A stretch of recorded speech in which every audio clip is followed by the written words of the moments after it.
Data, selamat datang di podcast spesial edisi Studi Ekskursi bersama Badan Pusat Statistik Provinsi Sumatera Utara.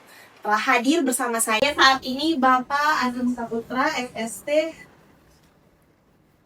M.Ekter, Master of Economy Development. Selaku Kepala Badan Pusat Statistik Provinsi Sumatera Utara. Terima kasih banyak Bapak sudah hadir dan bersedia berbagi ilmu pada hari ini. Baik Bapak, mungkin langsung ke pertanyaan pertama ya. Boleh dijelaskan secara singkat Pak, sebenarnya apa sih peran utama Badan Pusat Statistik dalam dunia ekonomi di Indonesia? baik. Ya, sesuai dengan amanat Undang-Undang Nomor 16 tentang statistik ya, tahun 97, BPS memiliki mandat melaksanakan sensus dan survei. Nah, ada 3 sensus yang dilaksanakan BPS selama periode 3 tahunan, yaitu yang pertama di tahun berakhiran 0 kita melaksanakan sensus penduduk. Kemudian di tahun berakhiran 3 kita melaksanakan sensus pertanian, dan di tahun 2000 berakhiran 6 kita melaksanakan sensus ekonomi. Nah, di sensus ekonomi ini kita memetakan seluruh potensi ekonomi di Indonesia. Jadi kami mengumpulkan data, juga survei. Di antaranya kami juga termasuk lembaga yang dipercaya pemerintah dan lembaga internasional untuk menghitung PDB dan PDM. Baik Bapak, mungkin kan banyak nih mahasiswa yang masih berpikir ekonomi itu sebatas rumus di kelas atau sebatas di buku doang nih Pak. Jadi menurut Bapak seberapa penting sih peran data statistik dalam mendukung pemahaman dan pengambilan keputusan ekonomi? Ya. Jadi kalau kita cermati ya, selama ini BPS tuh banyak menghasilkan rilis data ekonomi. Ada pertumbuhan ekonomi, itu juga dari BPS. Ada data terkait dengan inflasi, itu juga dari BPS. Data pengangguran, itu juga dari BPS. Jadi berbagai data ini sangat penting karena ketika pemerintah mengambil keputusan terkait dengan bagaimana ekonomi ini bertumbuh, itu biasanya berdasarkan pada data-data tersebut. Dan kalau kita bisa memahami berbagai data ini dengan korelasinya, dengan hubungan timbal baliknya, maka sebenarnya termasuk mahasiswa itu kalau mampu memiliki data statistik, maka yang bersangkutan akan lebih mudah memahami ekonomi yang berkembang di Indonesia. Seperti itu ya Pak. Mungkin bagaimana sih Pak sebenarnya proses Badan Pusat Statistik itu dalam mengumpulkan dan menyusun data ekonomi mulai dari lapangan sampai akhir dipublikasikan? Ya, kalau kita selama ini mencermati proses bisnis BPS, kami itu merencanakan dengan sangat sistematis terkait dengan bagaimana proses pengumpulan data ekonomi kita. Dari mulai kami menyiapkan perencanaan, kemudian merekrut petugas lapangan, melatih juga, bahkan para petugas lapangan kita itu dilatih di tempat-tempat terhormat. Mereka dilatih di hotel, dilatih di tempat-tempat akomodasi. Ini menunjukkan komitmen besar BPS untuk menghadirkan data berkualitas. Di tingkat lapangan kami juga melakukan berbagai pengawasan agar petugas lapangan ini bisa menjalankan tugas dengan sebaik-baik. Setelahnya kami melakukan pengolahan dan mendiseminasi data, termasuk menganalisis data-data ekonomi. Tetapi saat ini BPS sudah mulai bertransformasi sebenarnya. Salah satunya kami sekarang mengembangkan pengumpulan data dengan basis digital. Jadi kami sudah tidak lagi banyak menggunakan kuesioner yang kertas. Kami menggunakan wawancara dengan seperti menggunakan tablet, menggunakan handphone dan sebagainya. Jadi para petugas lapangan kami sudah sangat terlatih dengan tugas-tugas dengan kuesioner yang berbasis online. Berarti udah mengikuti zaman gitu ya Pak? Iya betul. Bahkan kami juga untuk beberapa data pendukung, kami juga mengembangkan pengumpulan data dengan pendekatan big data. Jadi data-data dari marketplace, data-data yang berkembang di perdagangan elektronik, itu juga dikumpulkan oleh BPS.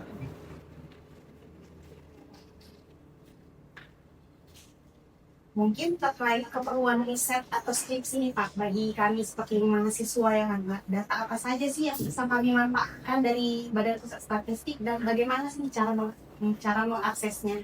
Biar kami tahu Pak semua.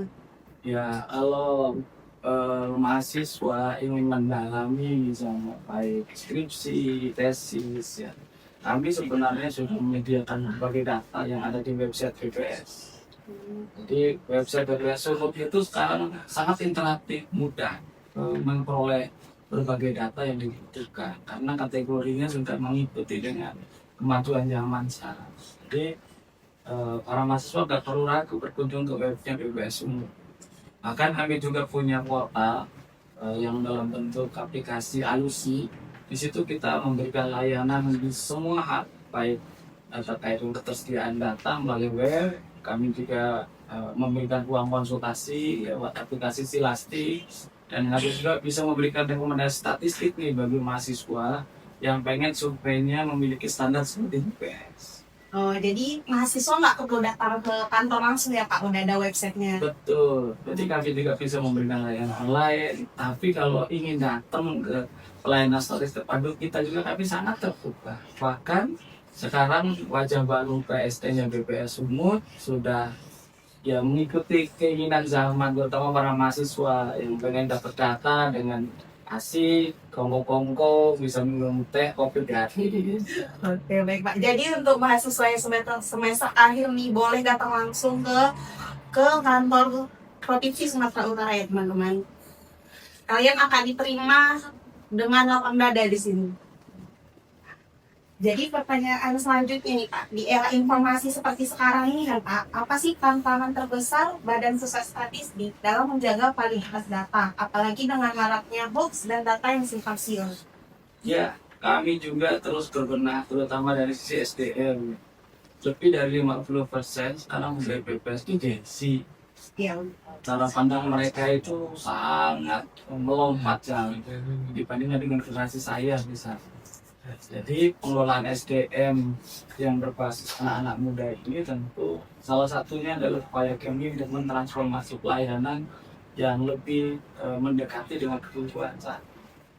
Itu makanya dari awal kami sudah membangun berbagai inovasi dengan aplikasi dan sebagainya. Tetapi yang lebih penting adalah kami harus membangun hubungan yang erat antara BPS dengan pengguna data. Jadi kami harus terus membuka ruang-ruang agar penggunaan data ini lebih nyaman kalau menggunakan data. jadi Pak boleh dibagikan contoh data statistik dari Badan Pusat Statistik nih Pak, yang pernah benar-benar berdampak pada keputusan ekonomi di Sumatera Utara. Baik. Ingat kan di tahun lalu kita Sumatera Utara menyelenggarakan PON ke-21 ya. Iya Pak. Nah, di situ kita bisa melihat bagaimana geliat ekonomi pada saat penyelenggaraan PON. BPS berkontribusi besar untuk mencatat semua dampak dari penyelenggaraan PON itu.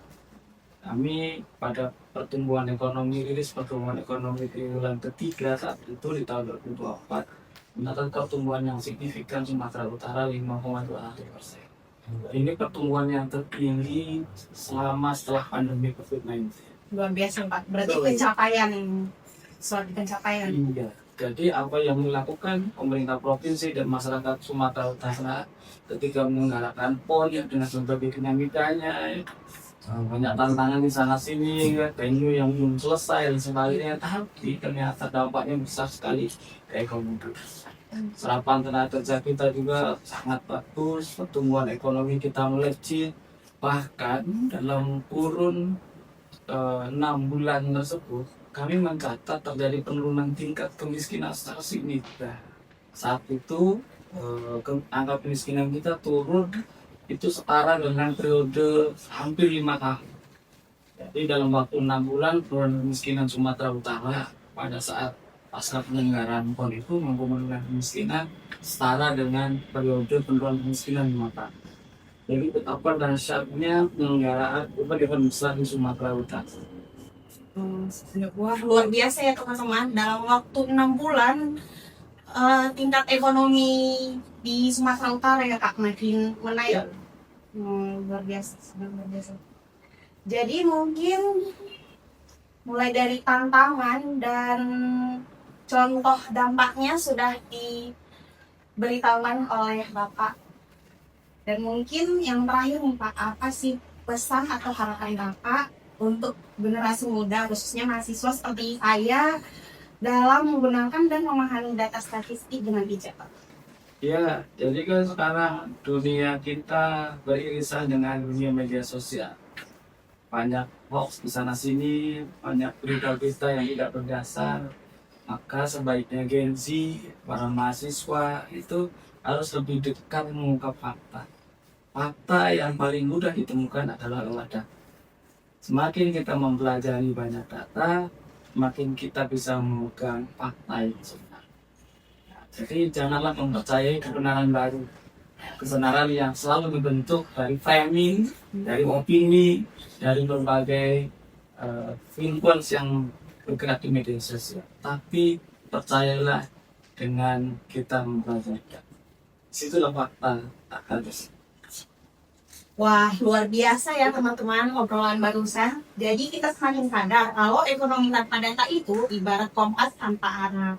Baik, terima kasih kepada Bapak Azin Syafurta, KTP, selaku Kepala Badan Pusat Statistik Provinsi Sumatera Utara ya Pak. Terima kasih banyak atas ilmu dan waktunya. Semoga menjadi inspirasi bagi kita semua. Baik teman-teman, mungkin segitu saja.